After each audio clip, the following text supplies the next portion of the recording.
Hey y'all, it's Brandon with Voodoo Forge. Now, I want to find out if that steel that I used to make that armor, which you've probably seen that, but I want to find out if that steel will stop 5.56, 55 grain and 62 grain green tip out of a 20-inch barrel.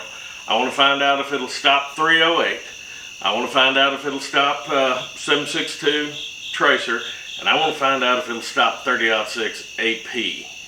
So there's only one way to do that, and that's treat some steel and go shoot it. So let's go do it.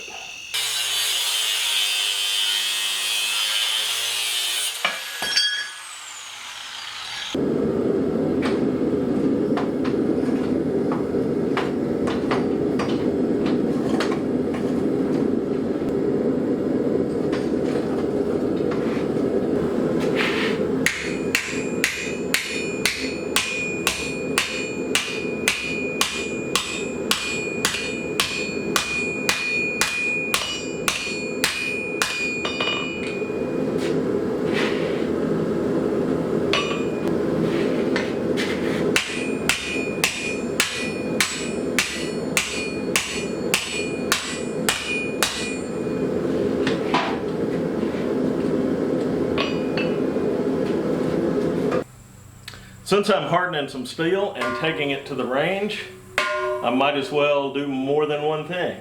So this is a tank that hadn't been cut yet, so I know more about this one. This one was made in May of 1998, which is the month and year that I turned 21.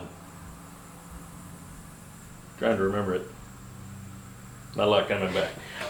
This was made in America, so we know more about this one. So I'll cut a piece of this and harden it. And then also, this is the center of a tank that came out of the scrap pile. No idea how old, no, nothing. So we'll cut a piece of this and harden it, and we'll see if they perform the same or different, if one is a fluke, if not. It's the only way to go when you have unknown materials. So I'm gonna slice these up.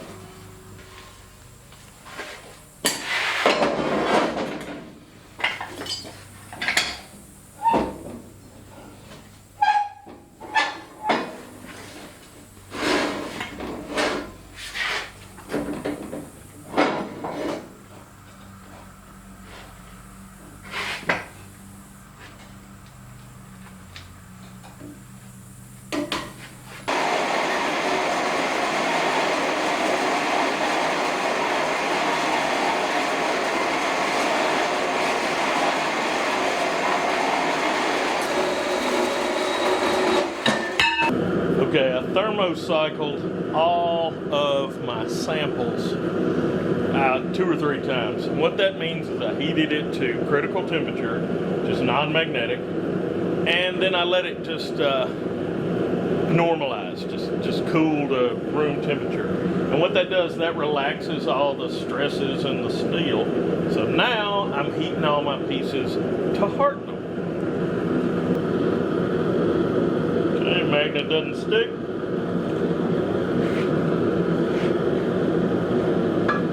Quenching in oil.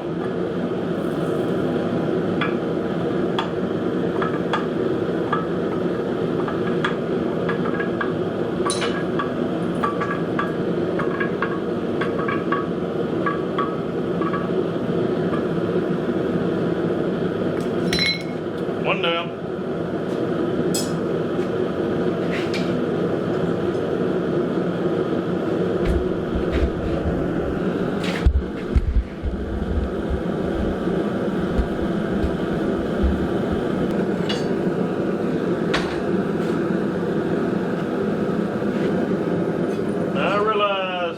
Probably the boring part of the video for most people, but this is where all the magic happens. This is where the steel is hardened.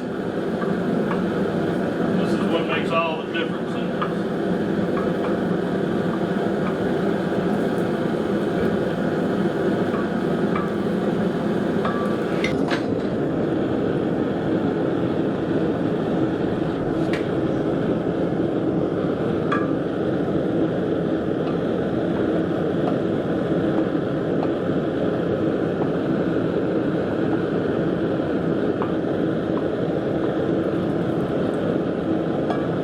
Here's all our plates we're going to shoot. Here's the 2 pieces of the original plates of the armor that I sent down to Demolition Ranch. There's a piece of hardened from the new tank, the one that was made in 98. And then here's a piece of the other random tank. And then this is actually the piece of water-cooled or water-quenched steel that I used in the first test that shattered. So I actually used it when I was fitting the armor together. I was figuring out how to do all that. So that is that piece. It's been quenched, it's been annealed, it's gone back and forth, and then I re-hardened it to see if all of that heating and cooling and quenching and everything changed it at all, really. So we'll see how all these performed. I got a little smarter. I drilled holes in these while they were annealed. This is the first test piece that I did. That's the 40 grain or 45 grain, whatever it was, 223. I was going to drill a hole in this one, but it was hardened, and yeah, I wore out a drill bit in about 1/8 of an inch. So that's just there to look at. Well, that was better than the duct tape I used last time.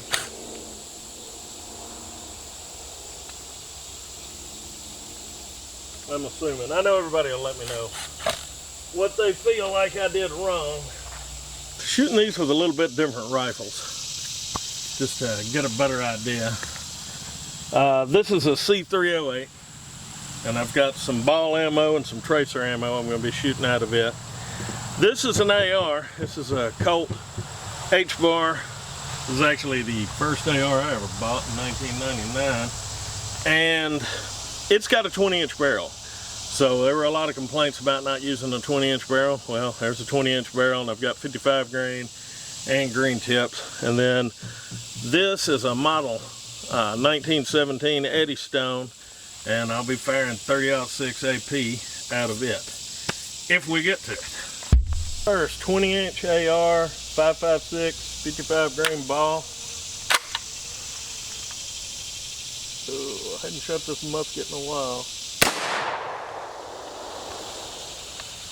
Let's see. Okay, the 55 grain put a little bitty mark on it, and that was it. This is interesting. This is the tank that was made in 98, and it took a chunk out of the bottom of this. So we're going to shoot this again. This is the random piece tank, heat treated the exact same way. Hit it right there, blew a hole through it, and shattered it. It looks like good grain structure.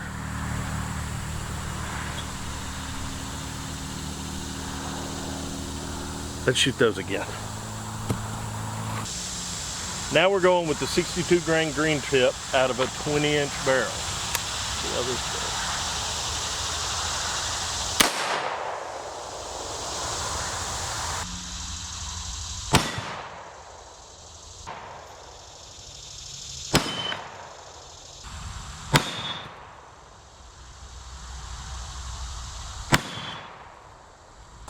The steel from the first tank, there's no damage. I think there may be, it's about the same as the 55 grain. Steel from the tank made in 98, I hit it on the edge again, and I'm pretty sure it's blowing through. But I'm gonna shoot it one more time. This daggum 62 grains all over the place in this rifle. Okay, and this is from the random tank that I found, and it popped it just in half. So that's a second shatter on it. The first round shattered it. Now the second one has. And then the piece that was water quenched originally and all that, anyway, you know which piece I'm talking about, did the same damage as it did on the other. So the steels are quite a bit different. I'm gonna shoot this one more time. The one from the 98 tank. Okay, so I finally got a good center hit on the tank made in 98, and same amount of damage as on the tank that I sent down, or the stuff that I sent down there to Demolition Ranch. So That's good. Didn't shatter. Stopped green tip and a 55 grain out of a 20-inch AR. So let's go 7.62. Okay, 7.62 ball. Let's see what she does.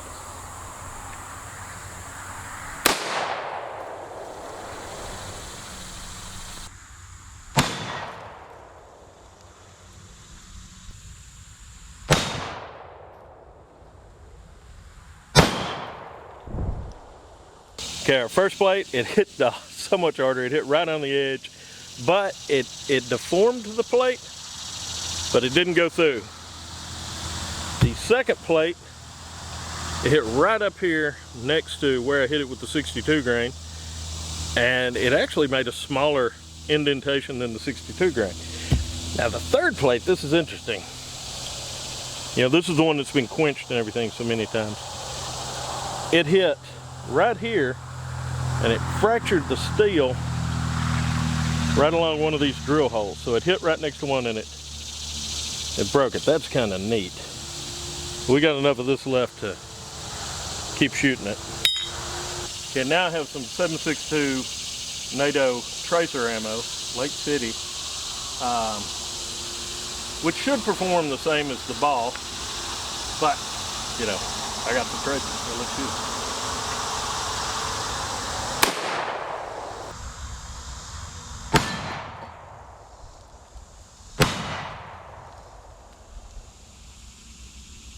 So the 7.62 tracer did not perform like the ball. This is the first plate. It blew a chunk out. You can see it's got a small crack there, and it cratered the back, so it took more off the back than on the front. That's weird. And then on our plate made in 98, it didn't even deform it bad. That's interesting. Interesting.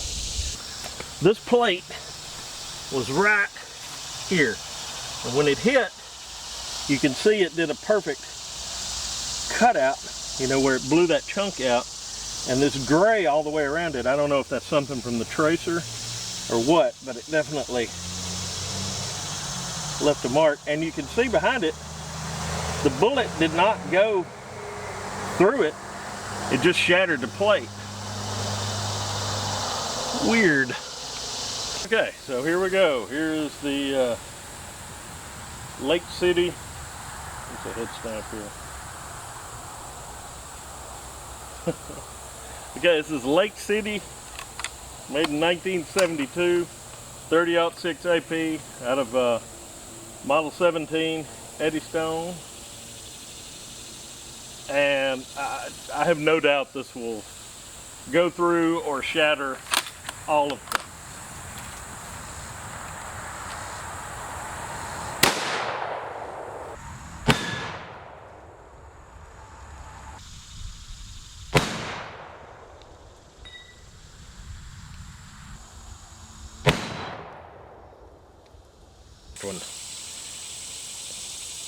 It hit right here, and it blew the corner off. It did the same kind of thing where it busted, where the tracer busted that big piece out of that one. But it kind of reversed, because it hit on this side, but it cratered it off the other way. And it didn't actually, I mean, I don't know, there must have been a stress fracture in there for it to do that. That's pretty interesting.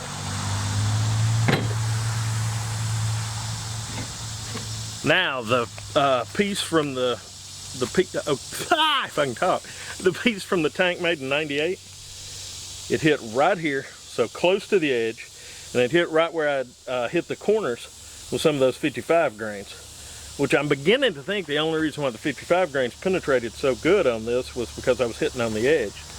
But where this hit on the corner, it didn't even really deform it. It put a little pock mark.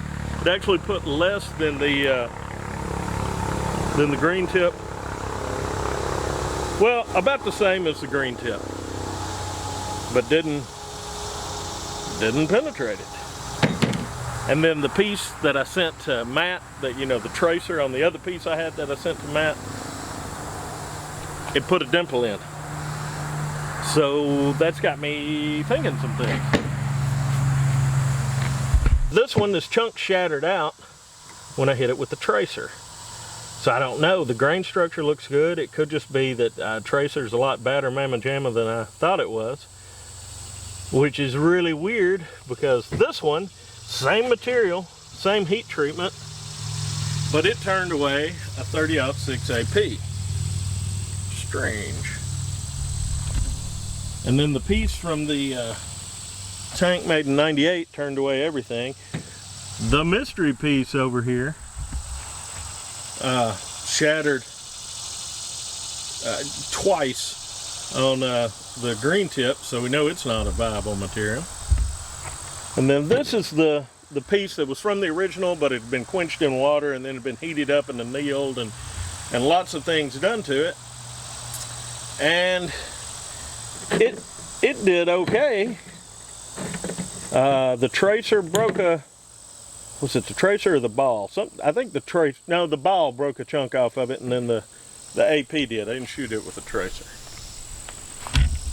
In the name of science, just so we know, I'm going to shoot this one with a tracer and see what it does.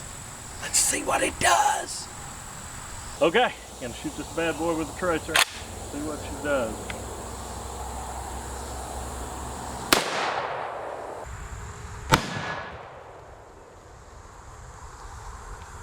Nothing. It didn't do anything. That's it right there. So that had to be a heat treating issue with the other one. We'll discuss in a minute. Okay, some time has passed and I've had a chance to think about this. The fact this is the original steel, the fact that this took practically no damage from the 308 tracer and the 30-06 AP is, it shows you a lot of what the steel can do. Now the exact same steel, literally these were cut like that from each other, and then I hardened them. I've been looking at this, and it didn't even, where it fractured wasn't where it hit. You know, it hit over here on the side and fractured it. And all I can figure, and this is a guess, I wouldn't even put this in the theory category. This is a guess. When I was heat treating these plates the other night, some of them I pulled out and I stacked right next to my where my oil quench was. And then one of these large ones, I am assuming this one, I laid over where I normally lay it, next to my power hammer.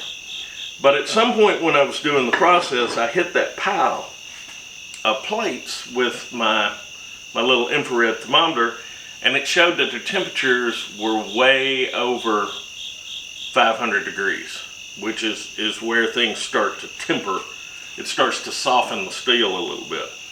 So I took them right then, I threw them back in the forge, I reheated them to critical, and I tempered them again. So what my idea is, at some point in that process of heating, quenching, I caused a small stress fracture in this one. So I've got to be a lot more careful about the heat treating process from here on out. I've got to put that temperature thing on each one. I've got to set them away from each other so they won't pull heat off of each other. So honestly, this was a heat treating mistake, not a steel problem. And the fact that the one out of the new tank, which I was worried about being softer steel, man, it just took everything like a beast. So we know that works. But you know, these are unknown materials. when you're dealing with unknown materials, you have to test them to see what they can do and go from there. I don't have any more of this material to test, so, you know, that's done. This is tested, and I'm using it. I've got some more to test and shoot and go on with, but I won't bore you with all that. So, anyway, I hope y'all got something out of this video, and now we know it maybe might possibly stop 30-06 AP. Well, some of it will, and some of it, yeah, I don't know if we'd learned anything. Y'all behave yourselves. Okay, so this 30-06, which it's unloaded. This 30-06 that I shot, this is my dad's, and this is a model 1917, and this is, we were making pattern P14s for the British in World War I, the collective we, America. And when we got into it, we didn't have enough 03 Springfields, so this, they tooled it over to be 30-06, had to change the bolt around so it'd fire a rimless cartridge. But this is actually the type of rifle that Sergeant Alvin C. York was issued. And we don't, there's a lot of argument whether this is what he used in his famous Capture All the Germans. But this is my dad's, and he got this in the 80s at some point. I bet he didn't pay more than 150 bucks for it, because that's how he rolls. But anyway, I want to thank him for loaning me this, because I don't actually have a 30-06 right now. It's a weird gap in my life.